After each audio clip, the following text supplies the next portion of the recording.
Yo, that's my Drago look. Go check out Rocky 4. That look was hard. Before Drago went up to the building, whatever, when he was fighting Creed, he gave that little look to his manager, working out the gloves.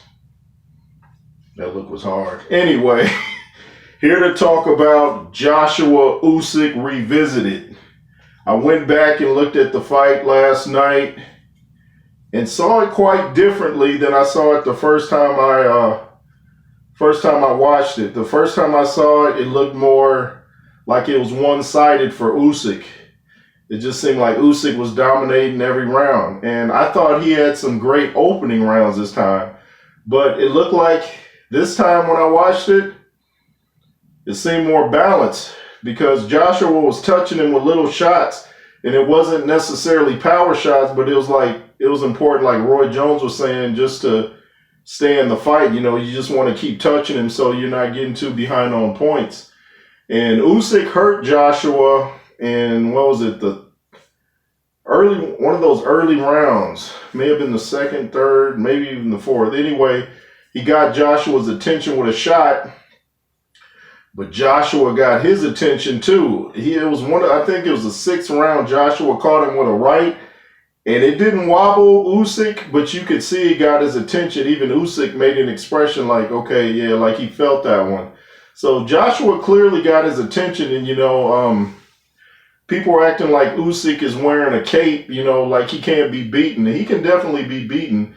I went back and even watched his cruiserweight fight he had in the Super Series against the guy, what's his name, Breedis or something like that. Anyway, that guy gave Usyk a tough time. In fact, I think he might have won that fight, even though they gave it to Usyk. But what I'm saying is, if that guy could hurt Usyk, even though it's cruiserweight, AJ can. People are just, they count out AJ. Even when he wins, they kind of write him off. Anyway, AJ definitely hurt Usyk with some body shots. Because I was saying at the beginning of the fight, Usyk was doing all that herky-jerky stuff. And I said, man, I would hate to fight this guy. I would even hate to call the fights because it's hard to keep up. He's just constantly moving and hitting you with weird shots and weird angles. And he catches Joshua with with the straight left, between the guard. And I'm like, man.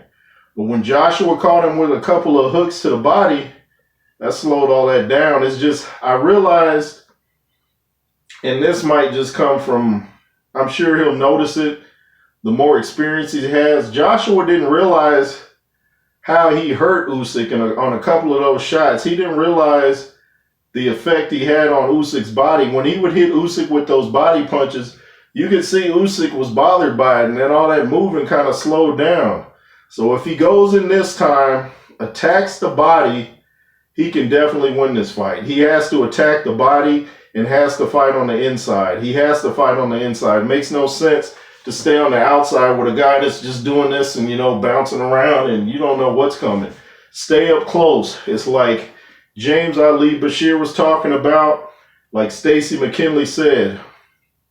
I agree with Stacey. If you stay up close to a southpaw, they're no longer a southpaw. You take away their weapon. They're just like you. If you're up in their face, it don't matter if they're left or righty because you're right up in their grill. You got to stay close to them. This fight was not a blowout if you go in and watch it. Go in and study it. And even if you have to turn the sound off so you're not influenced by the commentators. But I noticed Roy Jones had it even, and that was in round 9. Roy Jones had it even. Joshua started to turn up the heat on Usyk in those middle rounds. It became more his fight. The one fight, though, I think if he had won the 12th round, it would have been more convincing to people, but he kind of gassed out in that last round.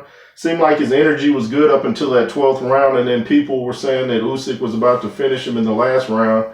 I don't know so much if he was about to finish him or it was just AJ being really exhausted because, fighting 12 rounds with a guy that's just jumping around is kind of draining. And I saw footage of AJ training, and it's like he's been watching my videos. The dude is putting back on the guns. He's putting back on the muscle. I think that's what he has to do. Forget we don't want to see the Snoop Dogg emaciated version of AJ no more. Go back to the Diesel AJ when he was knocking people out. And people say, well, he was getting tired when he was 250. The dude is 6'6". Do you see Francis Ngannou burning out? The dude is shorter than AJ at 260, in great shape. Cyril Gane. These dudes are 240. They don't get tired. He can hold the weight. You need the weight to keep your strength up. You need the weight for confidence. It's an intimidation factor that goes along with it. Mental fatigue. You see a big dude bearing down on you, that weighs down on you mentally. People don't realize that. It's not just all physical. It's also mental. It's a mental game. But it's like AJ's been watching my videos. He's getting his size back. He's looking like himself. And if you go back and watch his fight with Klitschko, he was what, 250-ish? And the dude was throwing more punches than Klitschko, who was 240. So all these people talking about he's too big, he's this and that. He knows how to work with his size. I think he started listening to all the fans out there talking about, oh, he's too heavy. He needs to stay off the weights, you know. If you're lifting light weights most of the time, I know he probably goes heavy some of the time, but if you're lifting light weights for high reps, that's building your muscle endurance. Low weight, high reps, you're getting your cardio in too. See, the thing about cardio, people think you have to run 10 miles in to get cardio. If you lift high reps with low weight, that is cardio. Your heart doesn't know the difference if you're running or lifting weights. Your heart doesn't say, well, I'm going to beat hard here because he's running, or I'm not going to beat hard here because he's lifting. Your heart doesn't know the difference. It just knows you're putting forth energy and a workload, and it's going to beat to supply the blood to your muscles. Stop with the old wives' tales. Oh, you have to run 10 miles for cardio. No, you don't. In fact, James Ali Bashir, he's not a fan of all the running either. If you want to get your cardio up, why not just move around the ring for 12 rounds or whatever? That's mimicking what you're going to do in the actual fight. So why do you need to run 10 miles? You're not going to be running 10 miles at a controlled pace anyway. See, when you're jogging, it's a controlled pace. You can kind of control your breathing. Boxing is, sporadic. It's fast, slow. Fast, slow. If anything, do sprints, rest.